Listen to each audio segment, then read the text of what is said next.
Previously on Hardline. So some real deal shit is going down.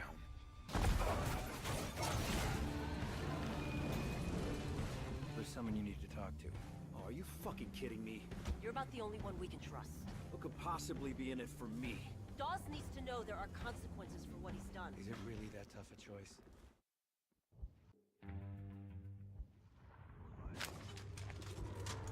What's going on, guys? Shady here, and yeah, this is going to be the first time you see Battlefield Hardline on my channel. I've got a lot of playtime in it, on both on and offline. Right now, I really have enjoyed the campaign. Unfortunately, I am not enjoying the online. After playing the beta, I did cancel my pre-order. I was not happy with how they handled the Day 1 DLC and things of that nature. But fortunately, maybe fortunately for me, I did get the Ultimate Edition pre-ordered and all that for my birthday. So I didn't spend a dime on Hardline, and that is really something I really want to stress, because truth be told, anybody that's on the fence, if you're looking for a reason to buy it as a Battlefield fan, yeah, you're not gonna get that from me right now. I'm sorry. That's just, it is what it is. This is, I've said it from day one. I like the concept of this game. I never had any problem with it. I wasn't gonna get on them for, you know, and call it a mod or say it's a Battlefield mod or something like that, because, you know, we as consumers, gaming consumers, do a lot of complaining about how, hey, this game is just, you know, a carbon copy of Call of Duty, and they're just copying this and they're just copying that. So the one time a company does go ahead and try and innovate, I'm not going to get on them for that. But I will get on them for this and say it was a mistake to call this game Battlefield Hardline. It is a mistake to assume, if you're a Battlefield fan, that you should buy this game, because that's not what it is. This is not a Battlefield game. It has no it has no resemblance of any Battlefield. It's not a Bad Company 2 type situation where it's just a change up from the series. No, this is completely new, and I do want to give credit where credit's due. The campaign is good, and the campaign is fun. You know what I'm saying? But the online, unfortunately, it's not even close to being worth $60. It's not a $60 game. It's not anywhere near a $60 game, and you know, not me personally, but I spent $120 on it, getting the Ultimate Edition for premium. The game has barely any guns whatsoever. You know, you still have the basic 4-class system, but there's really only a couple guns per class, and a couple of them are so overpowered to the point where if you're using any gun other than one of these specific guns, you cannot compete. When you talk about the assault class, or I think it's called operator in this game, you're talking about the M4116, or I'm sorry, the M416, which does about, I think it does like 35 damage a shot or something ridiculous like that. I know the MP5 does 35 damage a shot, you know what I'm saying?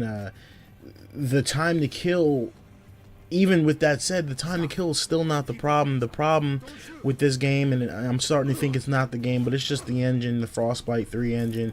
It's the netcode, man. It's the netcode, and this is in the same situation where when I talk about Battlefield, I know what I'm talking about. You know, I've played every Battlefield since Bad Company 1, and I've been playing it for a while. I've played it on PC. I've played it on console. The netcode is a huge problem, and the issue with it is not the time to kill, but the time that it seems like you're getting killed in. You know, on my screen, I'm lighting people up, hitting them 3 and 4 times, but they're not dropping. But as soon as someone shoots at me, it feels like I'm being one frame killed. And trust me, I've recorded footage. I have plenty of footage of that on tape, and I just, truth be told, I haven't uploaded it. I haven't been motivated to post this game, because it's not good. The game is not a good game right now, and the netcode needs to be fixed tremendously. And if they can't fix the netcode, they have to do the same thing they did in Battlefield 4, and that's lower the time to kill. Or, I'm sorry, raise the time to kill. Make it the guns do less damage, because it's just 1 frame deaths every time you spawn in. Another issue with the game is the spawn system. Oh my goodness, it's the worst spawn system in a modern era first-person shooter. I'm not talking about PlayStation 4 and Xbox One. I'm talking about PlayStation 3, Xbox 360, that era. It has the worst spawn system I have ever seen. If the team deathmatch game mode, you have a bunch of servers with 64-man TDM, and it's unplayable because you're just spawning next to people. There was a point I can say that I was on an 11 kill streak. And the funny thing is, the only reason I died was because I was running out of ammo, because people were just up, and it was just sheer luck. It's not skill. I'm not saying I'm good, but it's sheer luck because people are just appearing right in front of me. It's been a very disappointing experience. That's what I'll say about Hardline online so far. The Conquest game mode is Conquest, and that's fine. It's pretty decent. The Team Deathmatch game mode is unplayable in my opinion. Then it brings me to the next issue, which is the game mode Hotwire. And if you played it in the beta, you already know about this issue. There's a perk that allows you to get a one-shot RPG in the back of your car as soon as you spawn in. And so the whole game mode Hotwire is broken because every time you drive, there are just people standing in the middle of the map shooting RPGs and getting free kills, not even playing the objective whatsoever. And my problem with that is, it's just that we complained about this during the beta when people started to unlock it, yet, you know, for the launch day, day one, they did nothing to address the issue.